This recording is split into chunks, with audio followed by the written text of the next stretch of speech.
much time overall did you do? I'm saying I'm 45. I got about a couple years shy of half my life incarcerated on the installment plan. So I'm saying 2s, 3s. In the beginning, it was back to back.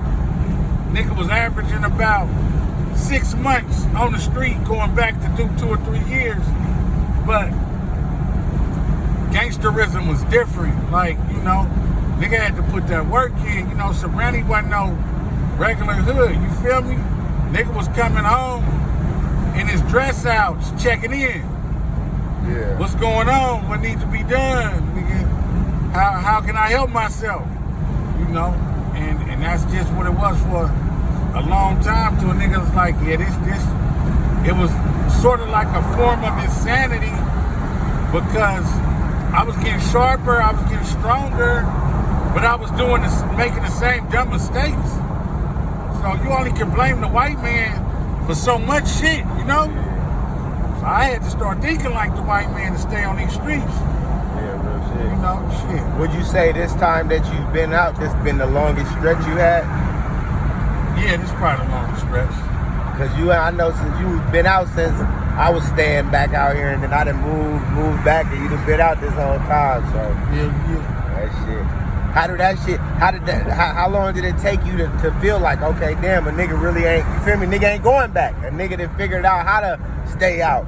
You know, when we be like a lot of shit change, including with the police, like when I was coming up, we was targeted. So now I'm living my life and, you know, I'm riding around in a car like this. The motherfuckers don't look at me, you know what I mean? Yeah. And I'm still me, but they got a new memo on who to be pulling over and harassing, and that's them youngsters. So, you know, You're a grown man now. grown ass man, bro, you know? That shit, bro. At what point was it that you wanted to start rapping? Was it in jail or was it when you was out? Well, I love it. I love the rap music. I probably always thought I was some kind of motherfucking rapper. But young, I was kind of illiterate. So I could memorize shit, but I never wrote a rap because I couldn't spell and shit. So when I was incarcerated, after I got tired of battery packing people and riots, I got into educating myself real tough. So I went in on some special ed shit. Then within the second year, I tested out a special ed. Then, shit, I graduated. Then I got all my credits and shit started paying out. I had some good teachers in YA.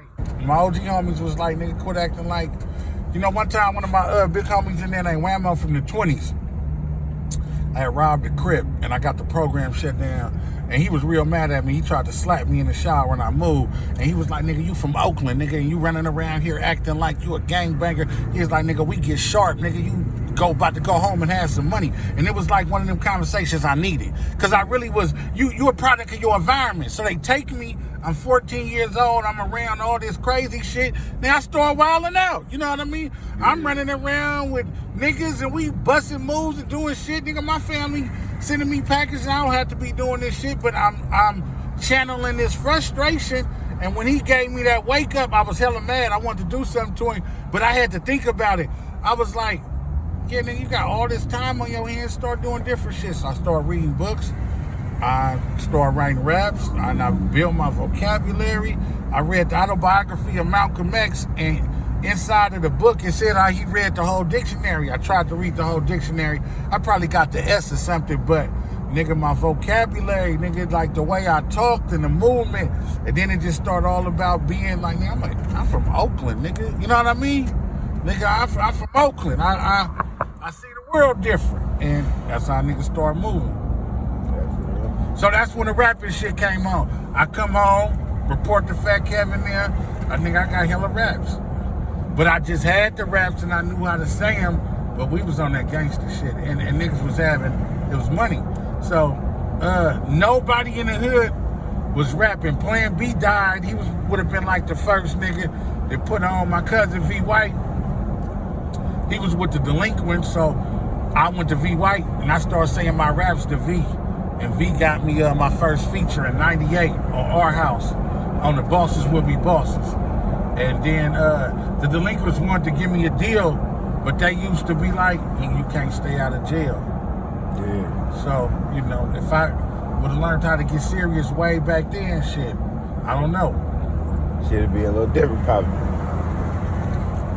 And then so how many albums altogether have you put out? I got about, let's see. I got about 14 right there you can download, and about 3 that's not up, and then about 4 or 5 that never seen the light of day. Just do the, you know, back and forth, and, you know, hard drive. That's over some 20-something projects damn near. No, yeah. I just started registering that shit. I just registered about 250 songs and still got like 7 albums. I just been registering shit on my spare time. That's real. You talking about registering them on BMI and ASCAP? On my ASCAP. I just started. The nigga styling that post something like he got 1,000 songs registered. And I only had 35. And I'm like, I went on YouTube, because I'm the pay a nigga to do it type of nigga, but that's not good. Yeah. So I went on YouTube and I learned how to do it. And since Styling made that post, nigga, I got like about 240 songs registered. And I was grateful for seeing that, because, you know, a nigga don't have to directly be talking to you to give you no game. You know what I mean? Yeah. So I'm always looking for good game, and I interpret that as a, nigga, you need to be on your shit, get on your shit. And that's what I went and did after seeing that. So shout out to Jay Styling for posting that. That's real. That's real. Hell yeah, because, man. That's the main part of music, though, is having your shit really registered, bro. It's a lot more. It's a lot more business. Yeah. Like we get stuck up in the rap, and nigga be wondering why he not succeeding sometimes, because you're not on your business, nigga. Yeah, you can rap. Yeah, you was a real street nigga and all the shit, but that don't make you a businessman. So nigga need that whole 360. You want to be, you know. Nah, that's real, though. That shit, like, that's, I feel like a main part we focus on is the easy part, getting the beat, making the music, making the video, putting it out on all the free platforms, instead of really taking the time to really figure out how can I really get it to where if this shit blow, I'm actually gonna win, you know? And I think a lot of that comes from most of us do everything by ourselves. Yeah. You know what I mean? Niggas ain't really got no teams. In order to win, you really need a team, blood. You know, some of us, you can be blessed, but at some point, it has to transition into a team. I don't care how good and savvy you are, you go,